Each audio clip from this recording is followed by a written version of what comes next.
Amara lived in Port Harcourt. She was a very beautiful woman, well-to-do. She was very comfortable as a woman. She had a good job and a beautiful house. I was a very smart woman. Her job made her travel a lot, and she worked hard every day. Though she wasn't married, marriage was the least of her problems, and she didn't worry much about getting married. She likes going on adventures and seeing new places in the world. She had been to many countries and loved learning about different cultures. One sunny afternoon, while Amara was at home working on a project, there was a knock at the door. When she opened it, she was surprised to see a handsome village man standing there. His name was Chijioke. "Good evening, Amara," he said in a deep voice. "I am Chijioke. Your mother asked me to come see you." "Yes? What for?" she said, surprised. "I am your husband." Amara laughed very hard because it was actually funny. Husband? In this age, who marries a husband for her daughter? In fact, let me call my mom. This must be some sort of prank, she said. But to her shock, her mom confirmed what Chijioke had said earlier concerning being her husband. Her eyes widened in surprise. She didn't know what to say. "Married?" she asked. "But I don't know you. Why would my mother ask you to come and see me? And to make matters worse, she said we are married. How? Who does that?" Chijioke looked a little nervous, but he answered gently, "Your mother said it is time for you to settle down. And so she picked me to be your husband from the village." Amara was very confused. She loved her mother, but she didn't want to get married just yet. She loved traveling and having fun on her own. She wanted to ask her mother why she made such a big decision for her. But before she could say anything, Chijioke spoke again.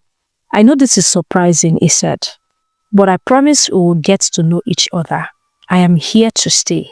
Amara didn't know what to do. She was still surprised and upset, but she decided to give it a try.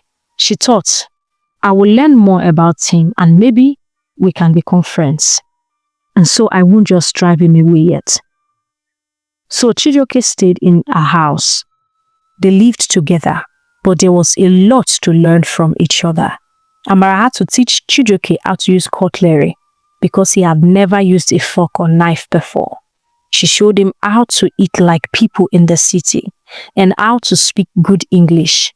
Chijioke was a fast learner and Amara was patient with him. But it wasn't all easy. Sometimes they didn't understand each other and they had many fights. Amara would teach him how to dress nicely and Chijioke would teach her things about the village that she didn't know. They even went jogging together every morning. At first, Amara thought it was silly, but soon she started enjoying it. Little by little, Amara started to like Chijioke more and more. He was kind, funny, and always tried to make her happy. Chijioke also loved Amara's adventurous spirit. He liked how smart and curious she was about the world. After some time, Amara realized that she had fallen in love with him. Mama Amara wanted grandchildren and told Amara to allow Chijioke do what a husband is supposed to do to his wife. Amara was initially hesitant, but finally gave in. Few months later, Amara found that she was going to have a baby. She was so happy, and she couldn't wait to tell her mother. She quickly called her mom and told her the good news. When her mother came to visit, Amara said, "Mom, I'm going to have a baby. I'm so happy for you, Amara." But then Amara said, "Mom, I wish I could have this baby abroad like many people do, but how can we afford it? You know, my husband is not working, and what I have is not enough to do that for me." Her mother smiled again and said, "You will go abroad, my daughter. I know you will, one day." Just then, something amazing happened.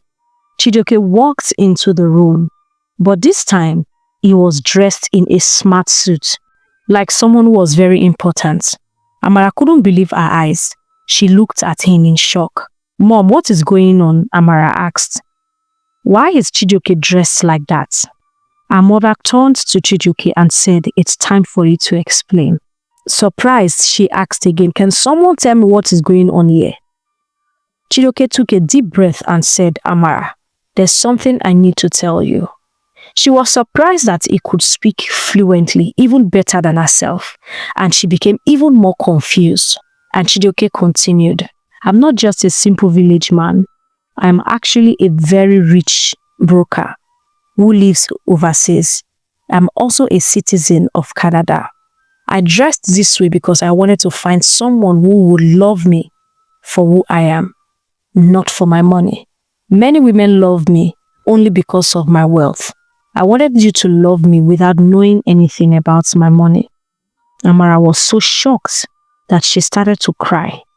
She was surprised. She didn't believe that the poor village Chijioke was actually a rich man in disguise. She had no idea, but she had fallen in love with him for who he truly was, not for his money. She ran to him and hugged him tightly, tears flowing down her eyes. "Oh, please, next time don't do this to me. This was too big a secret for you to hide," Amara said, wiping her tears away. "I had no idea. I'm so happy you are the person I fell in love with." They kissed each other gently, and Amara's mother was very happy for them. "You two are meant to be together. I am proud of you both." After that, everything changed for the better. Amara and Chijioke moved to Canada, where they started a new life together. They had a beautiful baby boy, and later they were blessed with 3 more children. They lived happily ever after, always traveling and exploring the world together. And so the story of Amara and Chijioke teaches us that love is not about money or appearances. True love comes from the heart. Sometimes surprises can lead to the happiest endings. I hope you enjoyed watching. God bless you. I'll see you in my next video. Bye.